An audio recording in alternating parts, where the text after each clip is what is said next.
Harmonics. Welcome to today's episode of Innovation in Agriculture.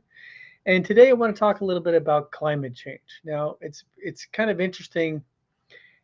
Sometimes when I do these shows, I have things pre-planned out. A lot of times I just kind of pick a topic that is on the minds of people that I talk to throughout the week. I talk to anywhere between 15 and 20 growing associations every week, sometimes as much as 30 or 40.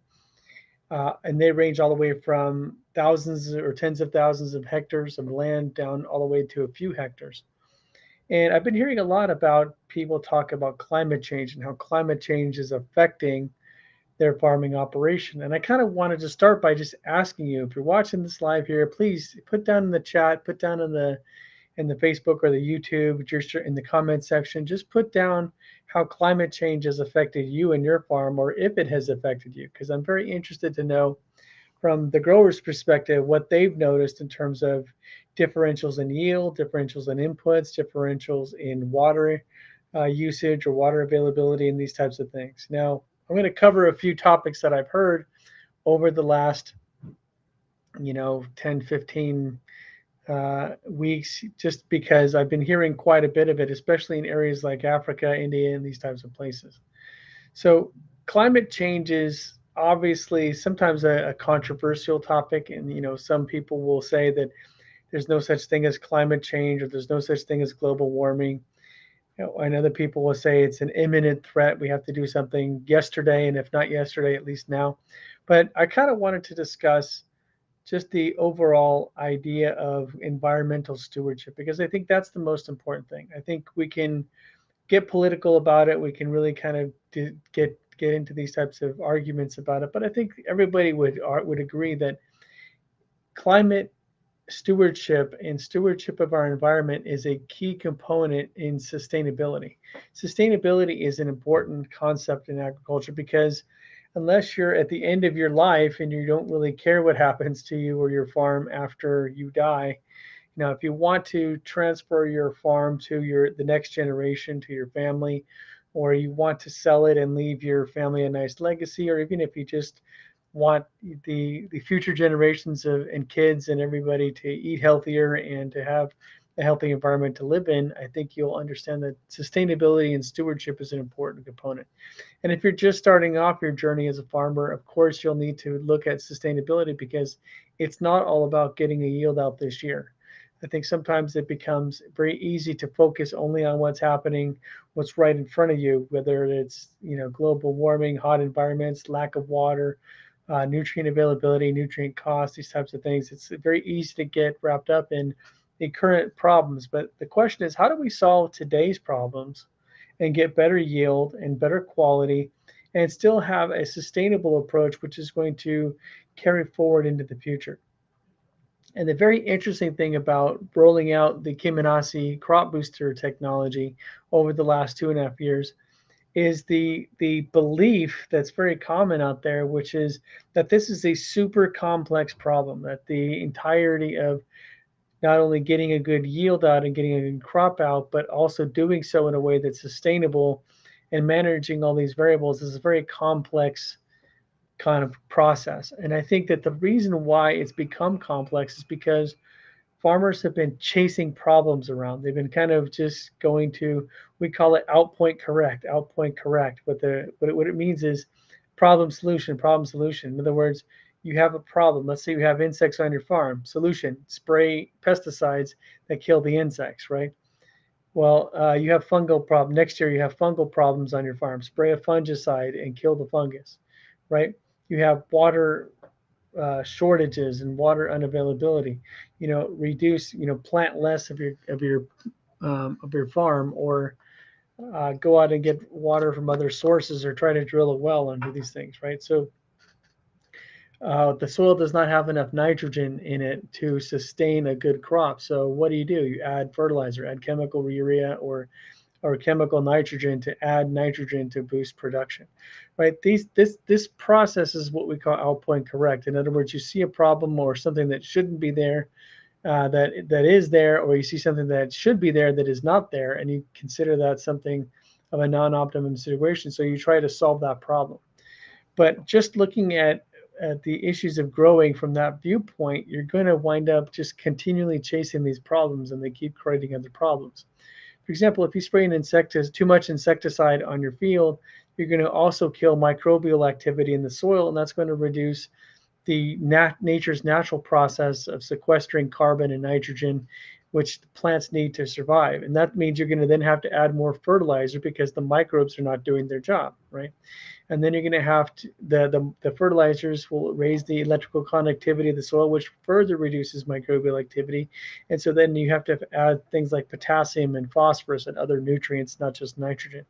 And you continually have to chase these problems, and it makes this whole game of farming seem super complicated and complex because you're always managing all these factors. But the simplicity of it, and one of the cool things about our technology, the crop booster, is we've really boiled all of this down into two key areas that improves plant growth, it improves plant productivity, it improves fruit and vegetable quality, and it improves soil health. And it's a simple solution that doesn't require 15 different chemical additives or soil amendments or all these different things. It really amounts to how do we get the plants more efficient at utilizing the resources that are already there as efficiently as possible so that you can get the maximum amount of yield with the minimum amount of inputs. And that was the theory behind this research that went into this technology that we have 24 years ago. And it wasn't something that was just born of a bright idea or just came out yesterday. This was 24 years of hard research to really kind of figure out this problem. How can we solve all these problems that farmers are running into on a daily basis? And how do we solve it as simply as possible and as straightforwardly as possible? And it turns out that when you make the plant's metabolism super efficient, the plant will take care of a lot of these problems by themselves. Plants have their own immune systems, right? Just like we do. We're exposed to viruses and bacteria all day long, every day, billions and billions and billions of bacteria and viruses every single day. And yet 95% of the time we never get sick. We don't get colds, we don't get flus. It's just when we get overwhelmed eventually once or twice a year, maybe you get a cold or something like that. But generally our immune system will protect us against all these things. The plants are the same way. They have immune systems against predatory insects. They have immune systems against viruses and bacteria and funguses and these types of things. It's just that their energy production, because of our common farming practices, has become so depleted that they don't have the energy they need in order to fight off all of these different factors, right? And deal with all these environmental problems. And so because of that reduced energy level, farmers are trying to combat that with more fertilizers and other techniques. And of course, that's been very successful for the last 50 years. However, it's also caused a lot of other problems, as I've mentioned earlier. So how do we solve this without continually chasing the problem? Well, we go back to the way nature has intended, right? And it's not just a matter of eliminating all pesticides or chemicals. It's a matter of how do we understand the plant physiology? How do we boost the plant's energy level to the point where the plant can take over and nature can take over and work with us instead of against us? And that's exactly what the Kiminasi crop booster does. It is a very unique signaling system that mimics and replaces and reinforces what we've already discovered in nature. So we're not fighting against nature, we're just supporting nature. In fact, we're bringing nature back to its normal state before mankind invented all these solutions that have created other problems. So we go back to nature with a very simple signaling system that makes plants very efficient. It also makes microbial activity in the soil more efficient so that the microbes that have been suppressed for the last 50 or 60 years can now reinvigorate themselves and go back to doing their natural job, which is convert atmospheric nitrogen and carbon back into the soil, sequester it down into the soil, and take other minerals like calcium and carbon and other things and actually create usable forms so that the plants can use these things. Now, it's a very simple process. It does essentially two different things. It increases photosynthetic activity and improves microbial activity. And literally just handling those two key factors, those fundamental linchpins in the environment of the plant, is enabling the plants to grow faster, to be much healthier, to produce a lot more fruits and vegetables, and to create a rebuilding soil ecosystem that regenerates itself over time so that we have a sustainable solution too. And the real benefit for the farmers is it's way more cost effective than using all these chemicals. Not only is it more cost effective in the short term, but it's cost effective in the long term because we're rebuilding soil and we're rebuilding the health of the topsoil and not depleting it. So you have a sustainable solution that's going to carry itself forward into the future. Now, if that sounds like a good deal to you, and if you'd like more information about how this all works and how you can implement this in your farm today, not wait till 5 years from now, 10 years from now when it's too late, give us a call at 727-324-6750. Here, I'll put the phone number up here.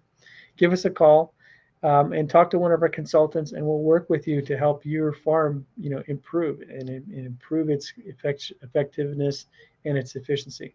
Because at the end of the day, that's what's going to be the future of farming. The future of farming is just a better solution to an existing problem. It's nothing complicated. It's nothing super detailed. I mean, yes, we can get really down and deep into the science and spend hours and hours and hours talking about how we're utilizing the laws of physics to replace chemistry in a lot of these ways. But the simplicity of it is you attach it to an irrigation system and you water your plants, and our system will do the rest.